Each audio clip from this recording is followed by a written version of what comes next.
Hello and welcome back to Talkin Pitch Side. I'm your host PJ with my co-host Tony, as always, here to cover all things World Cup U.S. Men's National Team MLS. A little bit of rumors going around the MLS world nowadays as well. I'm not going to get too much into it today, but we're getting close to the silly season in terms of rumors.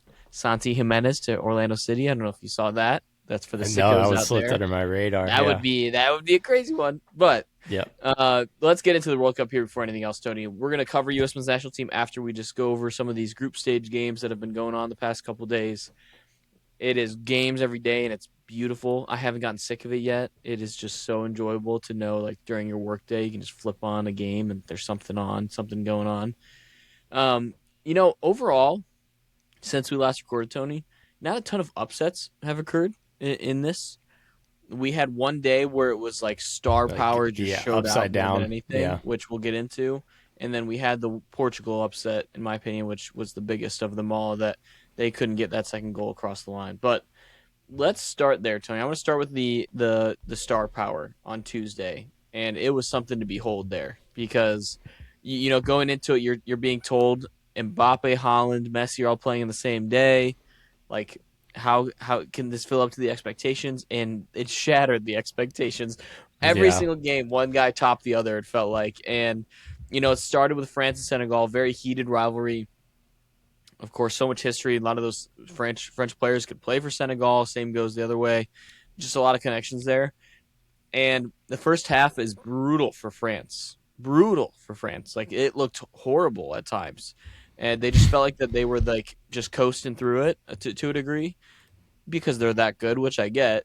And you realize that in the second half they just know that they can turn it on like that at any point, and it turned into the Michael Olise and Kylian Mbappe show because Olise felt like he was the first guy to really get it going, played some balls in, looked great behind playing Mbappe. They kind of switched him to that 10 role, and then Mbappe just showed out. I mean, he probably could have had 4 goals. Ends up having one of the goals of the tournament with like a 40-foot just banger at right at the end of the game to get Yeah. that goal differential up, and it was a beauty to behold because he was doing Mbappe things. The World Cup comes around, this guy just scores goals. That's what he does.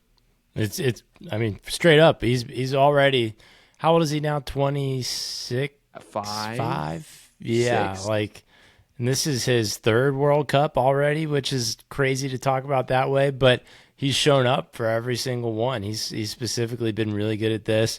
And 27. yeah, like, 27. what's that? 27. 27. Okay, okay.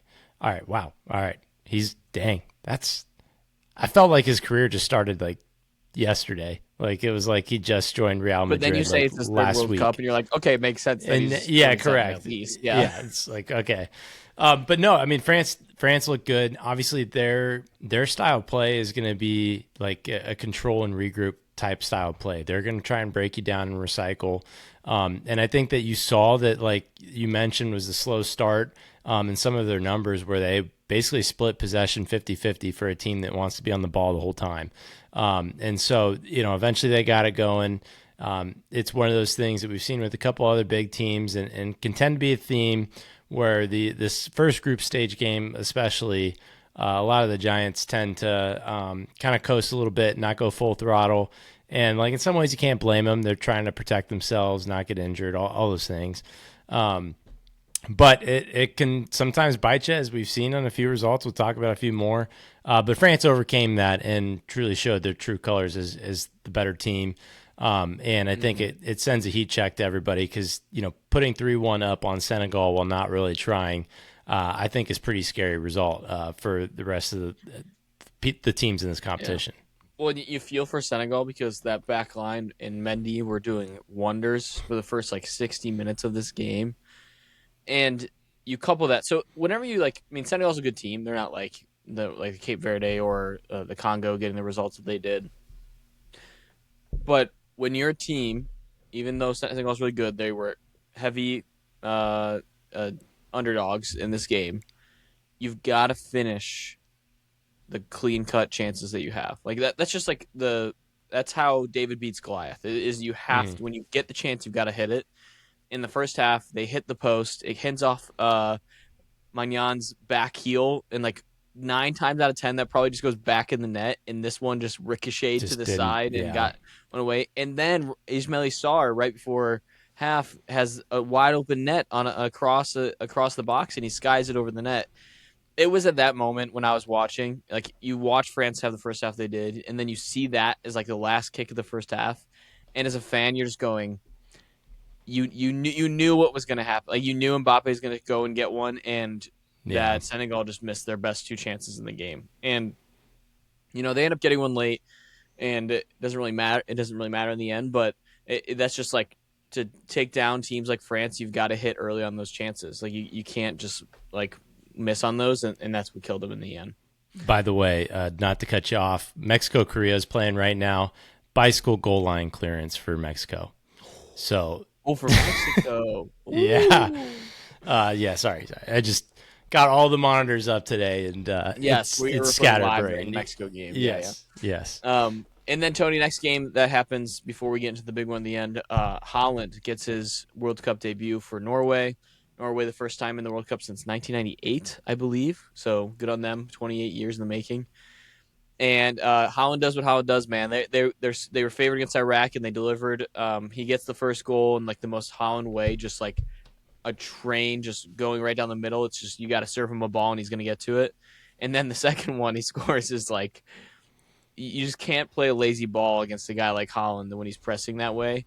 And the Mm-hmm. amount of memes you've seen of just like the goalie's point of view of like Holland just like sprinting full speed at him on a slow ball played back that ends up going back to the net. It's you're gonna get killed for that. And then Norway just second half just were better than Iraq and have more talent.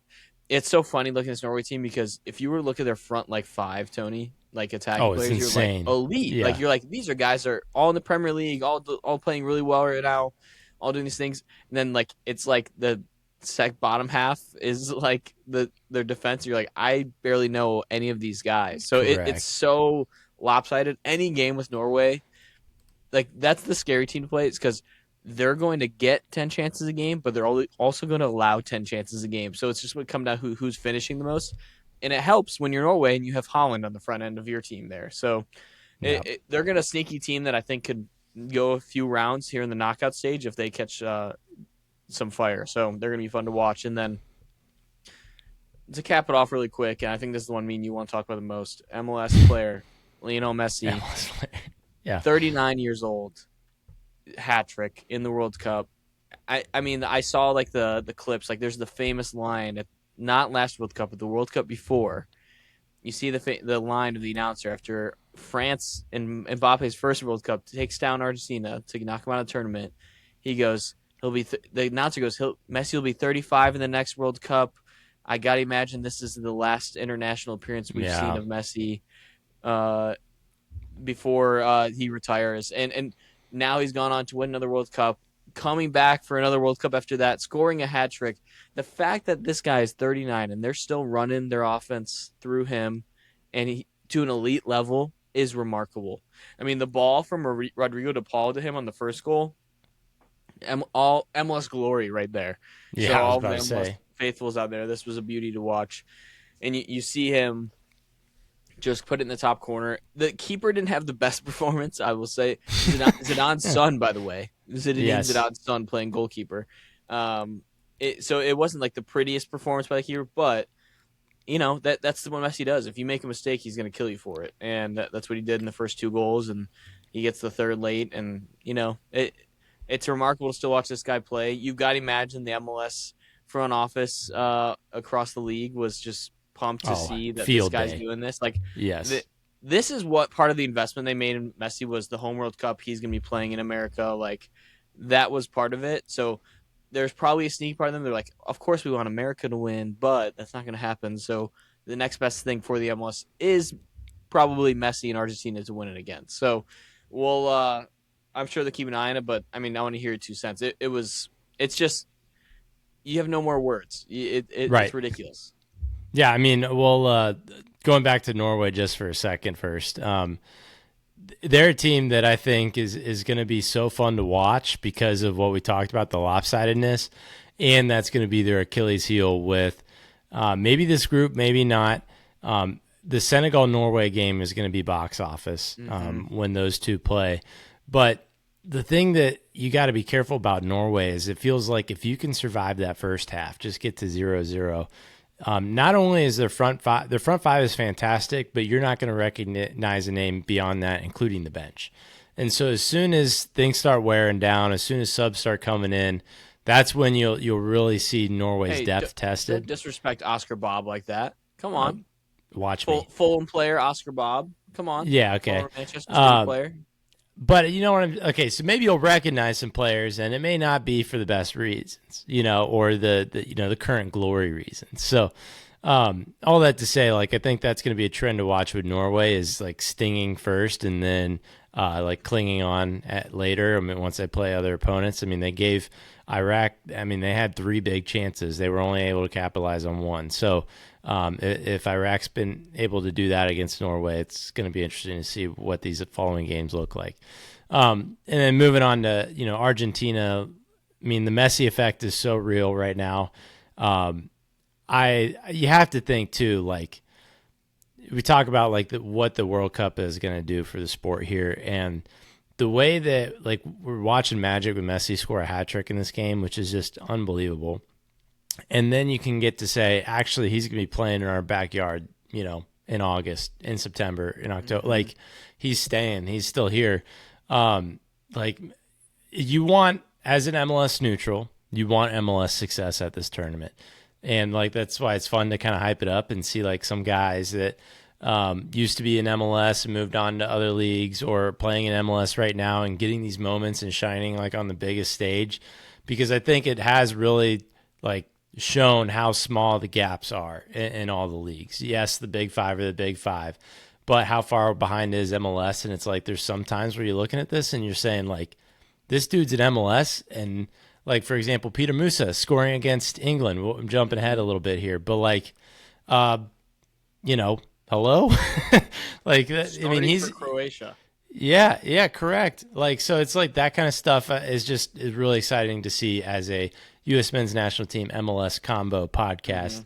Mm-hmm. That we're gonna hold that up every time we see it and celebrate it. And so obviously Messi, nonetheless, insanely annoying as a fan of any team in MLS if if you're not rooting for Inter Miami, but as a whole for what it's doing for the league and the sport in America, like you kind of have to sit back a little bit and appreciate it. Mm-hmm. Yeah, I mean that's gonna be the one I talked about in the last podcast about. We talked about the timing, the MLS, and the choices that they've made. We've been critical of them. The only positive that will come out of it is that they're gonna be able to, right as this World Cup ends, point right to the regular season of the MLS and say you can go watch that Yeah, guy that may win Golden Boot in the World Cup play next week. Hopefully, I right. mean we'll see how much Well, he'll actually he's play gonna be right away, tired but after winning the World But you know Cup what I again. mean. Yeah, Like you'll be able to go see these guys that yeah, just played in the World Cup. Hopefully, I mean, I think the hope is for the MLS that one of these U.S. guys end up coming back as well. I mean, we've heard rumors of even Christian Pulisic, which I don't really believe too much yet, but we'll see. There's going to be that movement that's going to get people going. So you jumped ahead of Peter Musa. mm, England took down Croatia. And Peter Musa ended up at the time scored the equalizer right before half. That was a great moment. In front of the Dallas fans too, by the way. Like he was yeah, in Dallas when he yeah. did it. Not at the same Dallas stadium he plays in, but because they're still under construction. It's actually a little But smaller. Yeah, yeah, but still a cool moment. He was in tears. Like it was just cool because that's probably been a long time coming, dream come true for him. Um, Other results, nothing too shocking besides the Portugal draw against DR Congo. mm, Johan Wissa scores the header to equalize against Portugal, and then they end up holding on. And yeah, I mean, just I have two takes on this.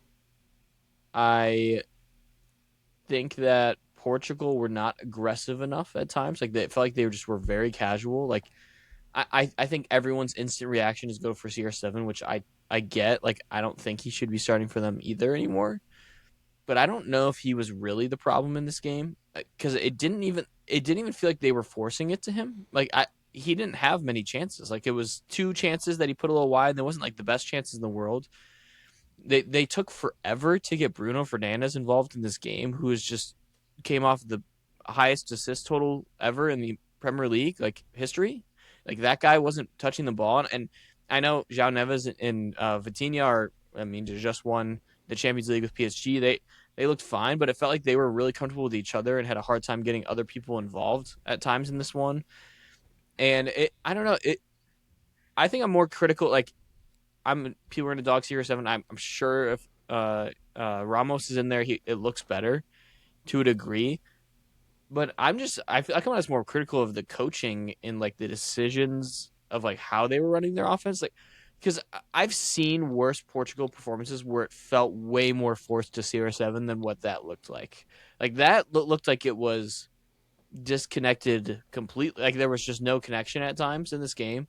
And I don't want to overreact because I mean we saw like Spain do this. We've seen bad teams just have bad games, but it's just it's one of these weird ones that you just like I I'm a CR7 like fan in general. I'm now at the point where it's like I for a while I've been like you can't just argue that CR7's a better player than Messi is just not even possible at this point. Like you just can't do it.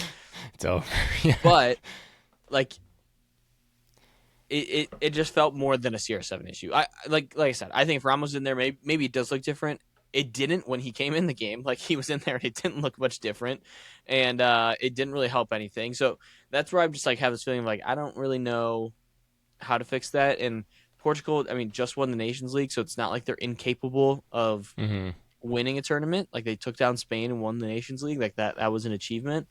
But it does like question like what the coaching effort was in this one against like a DR Congo side that you should just be attacking relentlessly. So kind of like a similar Spain result. You're just like, what was the plan of attack here? There wasn't much fluidity in the center of the field, Yeah. and it felt like a lot of like aimless play on the wings and the midfield that didn't really direct into clear cut chances in front of net. Yeah, I agree with that. I think it was a little bit of everything. Obviously, the Ronaldo low lights are gonna like get all the views and stuff, right? Yeah, Because that's I just think it's where the just like an debate's easy at. like But joke thing yeah, too for so correct, it's just correct. Especially with all the other giants like going insane, and oh then the and memes were Ronaldo great. like Like it was they just like were Ronaldo so like funny. being like Yeah, you're gonna pass me the ball the whole game, aren't you, Bruno? Like yeah. those type of memes. Like That stuff has been crazy. Yeah, all the yeah. like the Holland and Messi like holding their goals, laughing and stuff. But I think that Congo honestly put up a fight that we weren't expecting to. hmm Um, you know, I think the intent with them honestly was kind of like throw it on their end and high press Portugal. But Portugal had a lot of the field tilt, had a lot of the possession. And I just think that in a way, like the Congo did just enough to unsettle them kind of in all different phases of play. So what I mean by that is like I thought that Portugal did a pretty good job at really like, breaking down Congo, getting to dangerous parts of the field.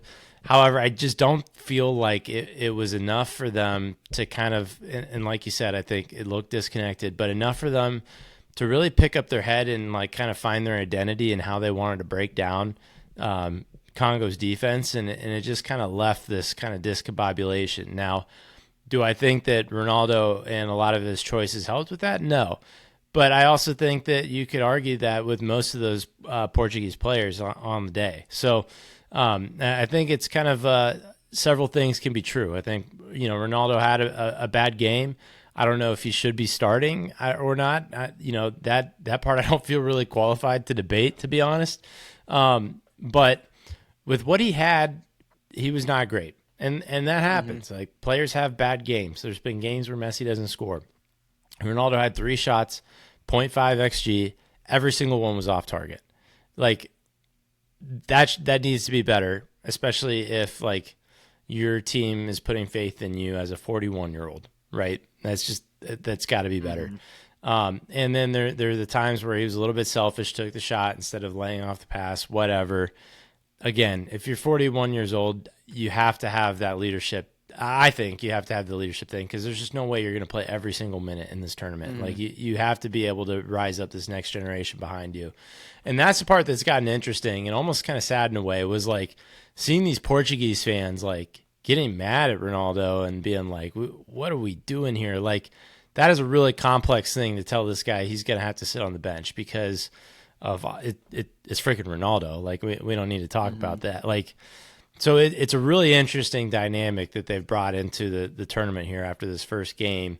And the competition only gets tougher from here on out for them. Well, Uzbekistan, maybe not. I don't know. Yeah, I mean, like they'll be fine. But Like they're yeah, gonna get out of this group. They literally one win and they're in the group stage, like or the knockout. So right. it's They'll be okay. But they'll be okay. it's a thing. Yeah. But it's I think you'd rather see this game one than game three of the group stage. Like you are like, okay, now we know what the issue is. Let's move on and fix it. So we all know they'll be fine. It's just a matter of if they have the kind of the cojones to bench Ronaldo or not. That's what the Right. discussion, the discourse is going to be until he scores or does something to prove that he should be in there. So Mm-hmm. we shall see. Let's get into today's action as we're recording on Thursday. Czech and South Africa draw. Switzerland takes care of Bosnia in that game. That was a red card and there were 5 goals scored in the last like 20 minutes of that game, which was ridiculous. And then you have the game we want to focus on is the Canada game. They take on the worst team in their group in Qatar, who did just put like a draw against Switzerland. So you're like, I think going into people were like, could we see something here? I mean, it's Canada at home still, so maybe they'll bounce back. I mean, bloodbath, 6-0. Yeah. Canada wins their first ever World Cup game. Let's give a round of applause for Canada. Welcome to the big boys Congratulations. club. You finally did something. Congratulations. No, just joking. I'm sorry. Yeah. I'm sorry. I don't know. It's just Jesse World Marsh. Cup fever. I'm just getting a little feisty. I'm just like feeling a little bit patriotic. So, no, but seriously, they dominated before red cards. Then they get the red cards, 2 red cards in this game early. Like it was like a long time played with 9 men. Yeah. So they score 6 goals. It's pretty easy. They dominate the game. Honestly, one of the biggest stories come out of is Kone getting injured in the way that he did. So, that's caused the second red card. He breaks his. I mean, he broke his leg. It was like a Kevin Ware type of injury on Really the field. gruesome. They didn't show it like ever because they were like, nope, we're not putting people's Yeah, you eyes got to on find this. it on Twitter. Yeah. Yeah.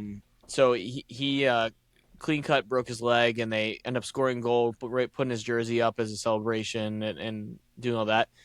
That's a big deal for this team. Like this is a team that doesn't necessarily have like the strongest depth in the world, and Kone's one of those guys that plays in a top 5 league in the world as a center mid and starts for them every single game in and out. So that's a huge loss for Canada. Like I think that is they're going to be high off this game because they're going to get to the knockouts now, and it's just the first time ever they're doing any of this for Canada, so they should enjoy this day, like enjoy it.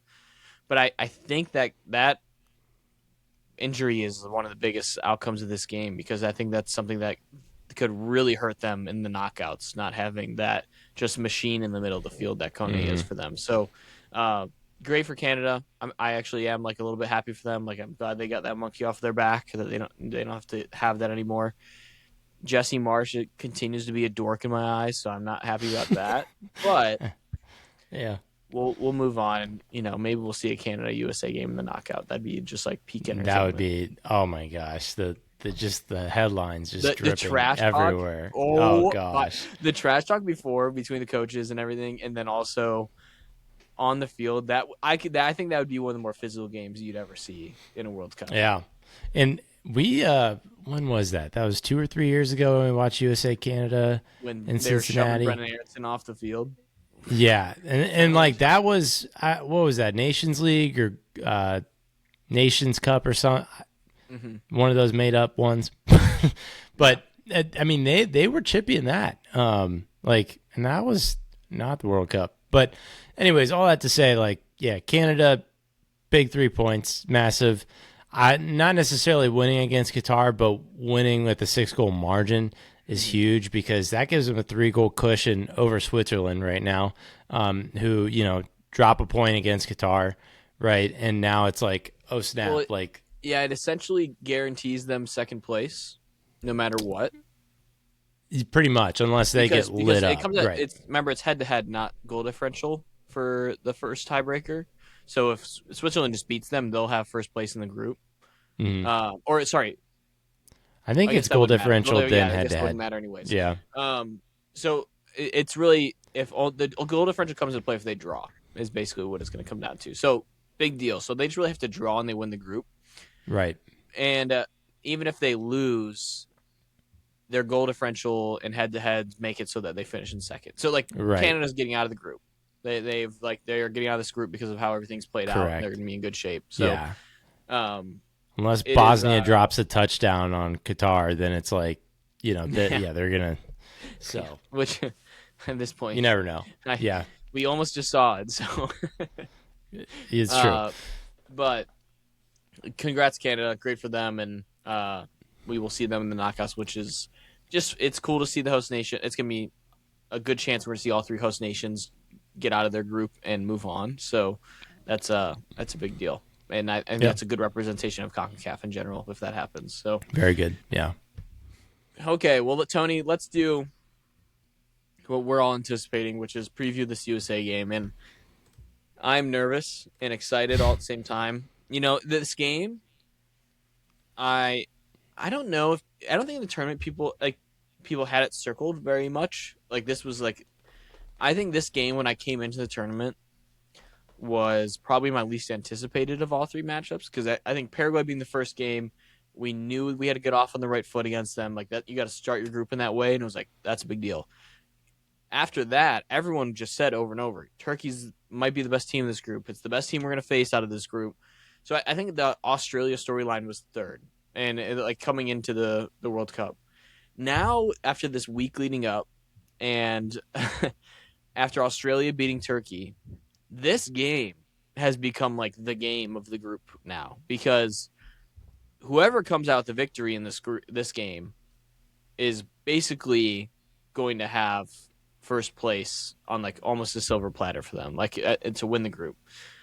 If Australia wins, they win the group. Like that is just outright happening. Like Right. that will happen unless Paraguay beat Turkey and then they play head to head, and then there's a lot of things that have to happen. So it's Australia basically wins the group if they beat the USA, and then the USA have the best chance to win the group as well if they beat Australia, because then Turkey would have to beat Paraguay and then Turkey would have to beat them, and that's how they'd win. So they'd have to really choke away the group if they won this game. So it's now led to that, and then on top of that, there has been so much trash talk between these nations. I mean, it started. I mean, I think the USA commentator, like, there's been some guys who have just really discredited Australia before the tournament started, so that already existed.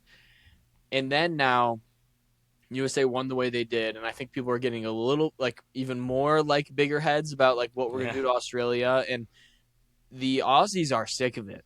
Let me tell you that right now. The quotes coming out of their camp are relentless. Like, this is the biggest game we've ever played, and we want to beat the USA so bad. And there was a player that at one point was just like, I'm so sick of talking about this. I'm so sick of this team. Like, we just want to get on the field and play it out because all of the noise is really pissing us off about it. I think they feel very insulted in terms of like who they are as a nation, in terms of like their skill. So I get that, and I'm in the camp of we just saw what they did to Turkey. Like we know Yeah. what they're capable of. I'm really confident that this USA team will be mentally ready for something that's like what's about to happen, because this is going to be the most physical game in the group that they're going to play. It will, no doubtly. We saw it already in a friendly against Australia. Now with all the noise mixed in, it's going to be that more so.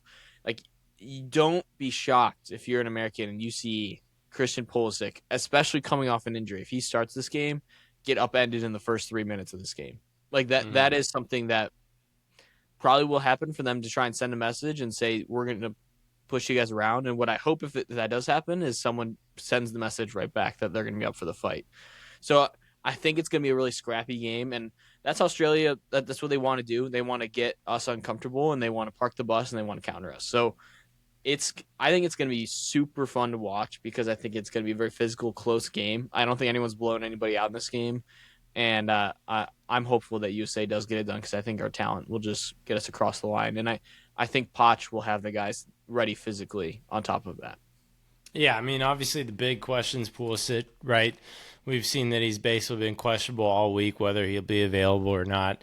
Um, and if he starts, I mean that's the biggest thing because the way I kind of picture this game going is that Australia has been a bunker and counter team. We saw that against Turkey, and the thing is that they are really dangerous on the counter. Aaron Kunda's goal was just a really fantastic take at just on the break, getting a few touches while at full speed, and finding his angle to slot in a shot. Like that is absolutely lethal, and it's going to make Alex Freeman really clinical. Like in this Mm-hmm. match, like those two going head to head on each other is going to be very interesting to watch. And consequentially, like what happens to Dest and all of that? Does he have to stay home a little bit more than he was allowed to against Paraguay and going free? So I think that Yeah, that's going to be something to watch for sure. I think that part of it will honestly figure itself out just because I think we're gonna have so much possession that it's not gonna be. And that's how Australia wants it. Well, I know. That's what I'm saying. Yeah. Like, I don't really know if there's even a scenario where it's like, hey, Des, sit back because we're gonna be on their half of the field. Like, I don't think he's going to make a ton of runs like into the box, if you know what I mean. I think it's gonna be a lot Mm-hmm. of outside runs and crosses into the box, which I was listening to Landon and Tim Howard talk about that and how to kind of counter this bunker strategy. And a lot of times teams think they can't cross the ball, and like that's actually like they think that like, oh, that's a bad idea because that's what they want you to do. They have big guys because Australia has big defenders, big tall guys in their center back position, and they just want to eat up those crosses and crosses, which that's true. But the point of like not bailing on that strategy too quick is it's not the crossing in that type of strategy isn't happening because it's a perfect cross, it's perfectly dropped in. It's happening because like get one out of those like 15 crosses, someone's gonna mishit it, someone's gonna Yeah. misplay it, and you're what the hope is it's gonna drop and one of your guys, and you that's what the USA has. There's a bunch of Fox in the box type guys and Balogun and Pulisic and these guys. It's gonna fall at somebody's feet, and you've got to finish one of those. So I hope they don't just like bail on that too quick and take all these outside the box shots and get frustrated and do what Turkey did basically against Australia. And I think that really this game's going to come down to the who scores first. Like that if USA can get an early goal and pull Australia out of what they want to do, that's going to be a big deal. And Yeah. if Australia can score first and just bunker for their lives, that's going to frustrate the United States. So it's going to be a tug and pull game, and I think you just gotta hope you get an opportunity. And I think the team coming off the high that they have is actually a good thing in this type of game. I think if we were going against like a Turkey, I would be more concerned with us being on like a high note offensively because they'd be get a little cocky and then they get beat like really quickly off another more talented team. In this, like the passing and connection that first game was so good that makes me more excited about the opportunity to play Australia because the passing and connection have to be on point for you to break down a defense that's going to be bunkering the way they are. And Mm. I feel good about having a bigger bodied Cam and Weston McKinney playing up there than like a Tillman or somebody that's going to get pushed off the ball a little bit more because I think you're going to need guys to play physical up front to get some opportunities. And that's what Weston McKinney does better than anybody is he can play physical and create opportunities in the box that you don't think are even there. So I'm excited, but keep going. I Yeah. want to hear what your takes Yeah, are on that. well, so you bring up a good point because I think that what's tough about this particular opponent and being like very physical, very big, and also a low block is that you kind of need a good mix of both. You need to be able to like address that physicality, especially with your attackers, and at the same time, you need the skill level to unlock this, and that's why I think like missing Pulisic is going to be like if that's the case, that's going to be huge because I mean you saw him just take on Paraguayan defenders on in droves, like two at a time, last week. So having that ability to be a threat where you have to have two or three guys come step and contain you, that's what unlocks these low blocks and creates openings that people can slide through and all of that. Like I hear the concept with the crosses and like you can like you miss 100% of the shots you don't take. And I understand that, but I think that the problem is that like in my mind with the setup like that, you're ripping a lottery ticket that, like you said, 1 in 15 gives you a half chance. Hmm. versus, and like the way ends up playing is like Australia will probably struggle to clear it, and you probably get 2 or 3 looks like that before Australia really gets good possession. The problem is when they really get good possession, it Hmm. becomes, pucker up time because they're going to come running at you. And like I said, well, I didn't mention Metcalf, the other winger who scored for Australia in this game too. Like that is clearly their Torre's strengths. good. He's another Yeah, quick guy is up there. Yep. they're just they're explosive and they're quick. And now you've snuck up all of your defenders except for Tim Ream and Chris Richards, Hmm. and so like that's just not very ideal for me. And Yeah. so it's like It. attacking smarter, really, in a way that's Mhm. just not opening yourselves up. Like when you do these crosses, another thing that people don't talk about is like, okay, that means you're sending both your wingers up usually. One guy's all the way at the end line, he's whipping it in, the other guy's far post. And then you get sucked in with chasing these second balls, and it leaves, the defensive mid and the center backs like on an island. Yeah. I think it's a strategic crossing. Like when I say crossing, I think that what that you generally think of as like a high cross across the box. I also think like there's different types of crosses that result in different things. And I think what actually needs to happen is what you saw a little bit from Pulisic and from Dest and Tim Weah at times, and some of these guys is they can't just lazy like one side touch cross it in the air over and over. It's got to be you got to drive at the guy and create these low across the box balls because that's actually where Australia's going to struggle. They're not quick Sure. enough. Yeah. The center backs are not quick enough to react to these like lasers across the box that are low and on the ground. So it's going to be key to have Christian Pulisic in this lineup because he's going to be able to beat a guy and play some balls low and across the box or playing back into the box from a trailing runner, something that isn't just up in the air for these guys to eat. Like it's got to be attack. You still have to attack like you did against Paraguay, and you've got to drive at them because they're going to make a mistake and be out of position when you're attacking them like that. If you beat the guy, someone's got to rotate. And when someone rotates, someone else has to rotate. And all it takes is for one of these mental lapses and all these rotations when you beat a guy to get a guy wide open coming through the box. So it's just going to be if we can beat our guys outside. And I'm going to take our wingers 10 times out of 10 against Australia's wingbacks in this scenario. Mm. But that's also healthy wingers. So I like Christian Pulisic hasn't practiced all week. I mean, he's been doing individual stuff. I really do think they're being just super cautious, which they can. I mean, this guy's been playing all year. It's not like this is like a preseason where it's like, oh, we're worried about his fitness. Like the dude's in fine shape. That's not the concern. It's just I think it's more they're like we're not having him do team drills and getting mixed in with somebody again like he did the previous week Yeah. and get a cleat to the back of the calf, which once again, tell me who it Who's was. doing that? I want to Yeah. know. Um, I think there's two things I want to discuss about it, Tony, in this starting lineup. And I think we all just assume that the same 11 is going to roll out. I would be shocked if there are any changes if Pulisic is good to go. Like that, I think they're really going to roll with the same group. And I think that the Tillman at the 8 is something that they really unlocked last game and feel good about. If Pulisic can't go, who do you ideally want to think? Because I have a couple opinions on who I think that should play that spot, and it's kind of to fill that void that we've been talking about with someone who can still dribble and attack on the ball. Yeah. I think that this game, I don't think he's going to start for this, but I do think this game's really going to lean itself to Gio Reyna, like, and that's like late sub appearance. As far as who starts here, That's what I and I mean. know, Sorry. I yeah, thought you were inferring he was going to maybe start. I agree. no, I don't think they should start Gio Reyna.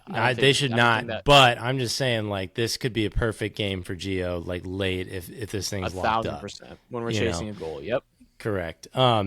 I think starting. There's a couple places my mind goes. I'm not all the way made up on it yet. Um, Honestly, I think the first place my mind goes is starting Berhalter as the 8 and moving McKennie up out when Pulisic's spot and You mean combining Tillman? him well with Tillman. So like the two tens do a Pulisic, or instead of Pulisic do a McKennie and Tillman as the Mm-hmm. attacking mids and have them roam around. I think Berhalter can play with that physicality. I think he's got a decent enough mobility too that he may not just totally ditch Tyler Adams. So that's the first spot my mind goes. The second spot is like a split between who would I rather have between Tim Weah or Zendejas up there. I know that, obviously like Weah is playing that right wing back and you sub him in for Des, but I think that he's got enough attacking spark that, again, like there's, I think there's enough to be dangerous in Hmm. certain pockets like this and off ball movement. And then Zenteos, because I think that he's kind of akin to this physicality. He plays a hard head down type game for in Liga MX, He's which used to it. Club correct. America. He's used to getting beat up. Yeah. He plays the So 10 for Club America. He's getting hit. Yeah. yeah. So I've kind of waffled around those names too. So generally, that's kind of what I'm thinking. If you held a gun to my head, I think I want McKinney starting up there, and then you put Berhalter starting in the midfield. Well, McKinney's going to start up there regardless because that's what they did last game. Tillman's Right. not Okay. playing. Well, then you Yeah. slide Tillman back, sure. Yeah. But I'm saying I think that you have Berhalter in there and you keep Tillman up with McKinney. So Yeah.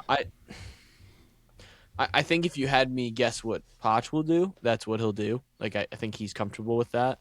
yeah. I just don't know if that's what this game calls for. I Hmm. and I love Tillman. I think he's great. I like him better as a midfielder than a Cam at times. After from what I've seen recently, but I think with how this game's gonna play out, I think we need someone pacey to play up there like a Pulisic. I think that just is such a dynamic to beat guys off the ball. Tillman can beat guys 1-on-1, but he's not like the fastest guy in the world. Like that's not what he is. Like he's a Yeah. crafty guy. Like he will dribble around you and do things. It's just not as fast paced. And I think what Mike, like I said, I think he's probably gonna play Tillman there and bring Bros because that's what he did last game. Like I just think Yeah. that's what he'll do. But I it's the three guy. I mean, two of the guys you mentioned, I'm fine with in Weah and Zed House because they will do that. They will drive, beat a guy 1-on-1 and get a cross in. I also am not opposed to Brendan Aronson. I I knew really am you were not. going I, there. Yeah. I I know I know it's weird because we really haven't seen anything of him because of the wedding and all this stuff. But the dude just played a ton in the Premier League this season, and I really do think they would hate. They would they would be so annoyed with him by the end of the game. Like Yeah. what he will be a nuisance. Like that's what he'll be, and he can beat guys 1-on-1. Like I know he's not as good as Pulisic, he's not as crafty as Yeah. Pulisic, but He needs he has space the though. pace and the ability Yeah. to dribble on guys. And I think that I would be okay with him as well. I probably trust if I, more than anybody, I think I'd rather have House because that's on the left side. Tim Way, I think he can drive the ball and cross it. It's just on his weak foot, and that's what I'm a Right. little hesitant Well, about. you shade Tillman over there, and you have Weah hanging out on the right. But either way, yeah, Hmm. carry on. Yeah, and they might even play Dest on the left if that's the case. They might do that because Dest can use both feet, so they might even do something like that. But um, I just yeah, I Zendejas, I really do think can play physically with these guys. Like I don't think he's going to be intimidated by that at all, and he's crafty enough to create opportunities.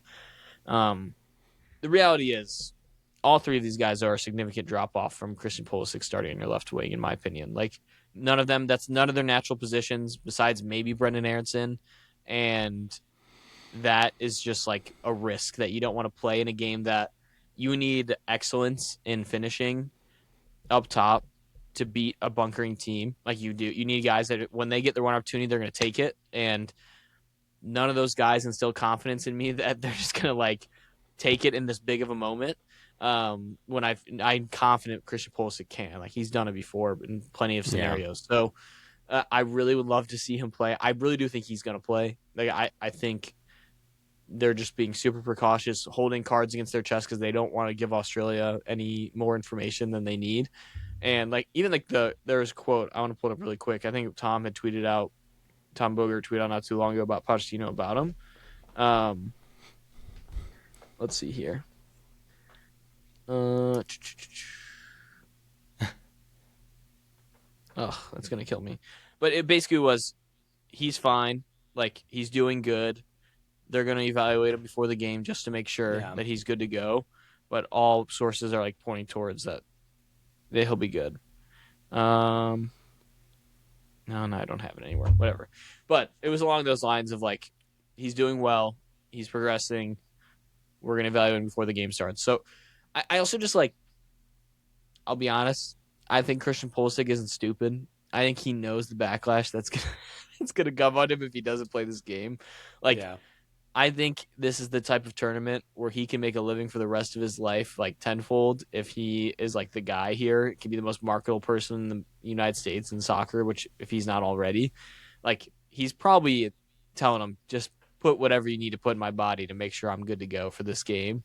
And I think we'll see him. I don't think we'll see him full 90. Like I think you'll see him in the first 65, Okay. and that's about it.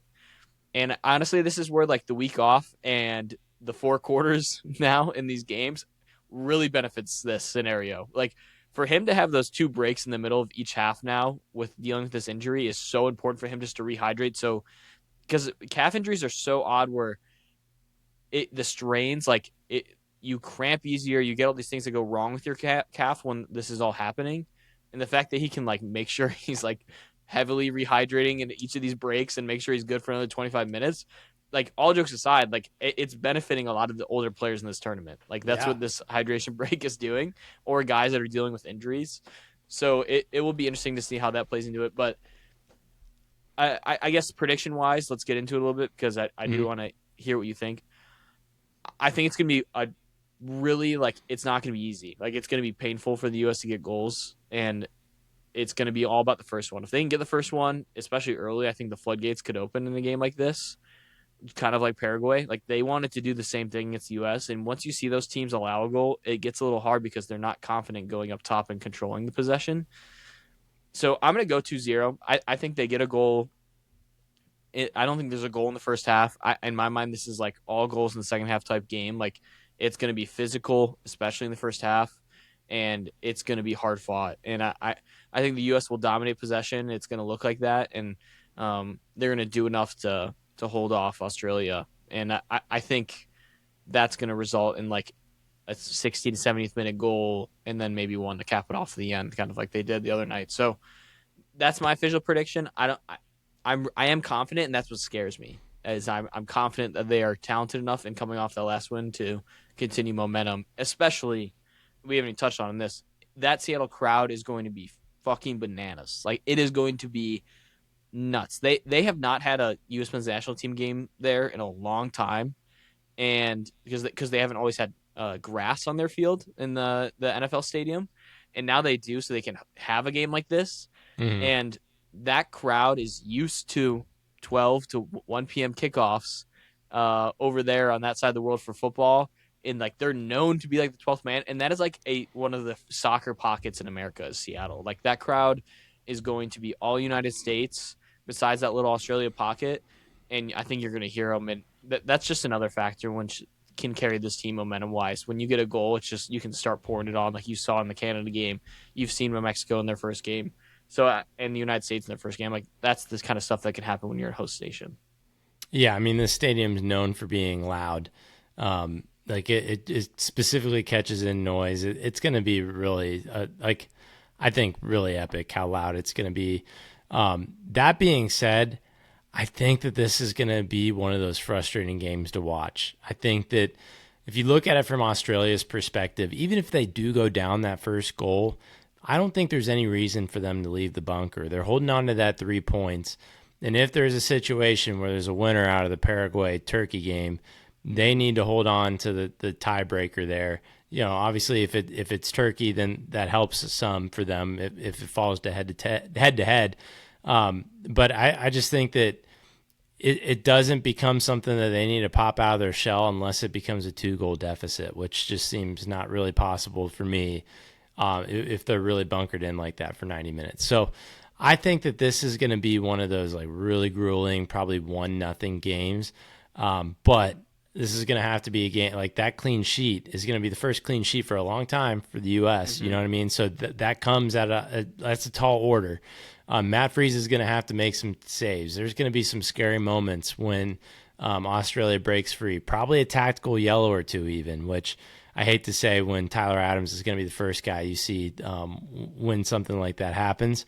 But I think this one's going to be messy. I don't think it's going to be clear cut that U.S. is going to run away with it.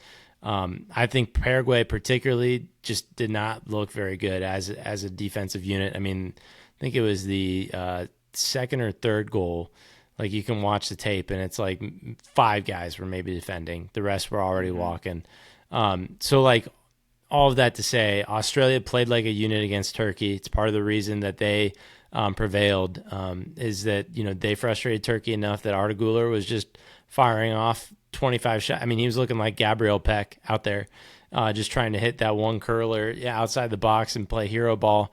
And Australia hit their moments breaking free and countering. So I think that they're going to be able to instill that kind of game pretty easily. I think that U.S. is going to eventually break through, but it's going to be eventual. I don't think it's going to look like that first half against Paraguay. I think we're going to struggle and chip away, and it's going to be pretty physical and pretty grungy, and not a lot of action, to be honest.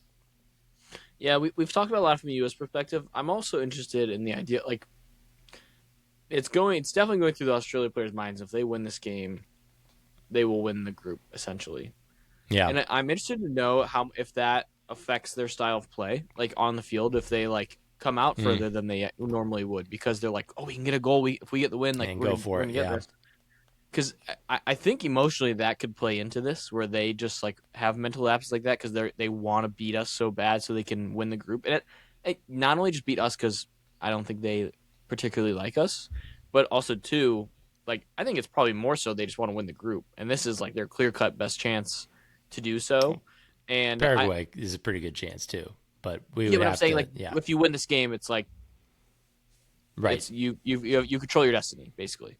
yeah. Um, so I'm interested to see if that plays a factor at all. Like if you could see an early mental lapse because they're like, oh, let's really try and counterattack here, and then it actually puts them out of position and puts them in a bad spot. So it's going to be key to see guys like Tyler and see guys like Malik Tillman do what they did last game and shut down those counterattacks before the guy even turns his back. Like you've got to be there and shut him down again because they're going to try and do what Paraguay did.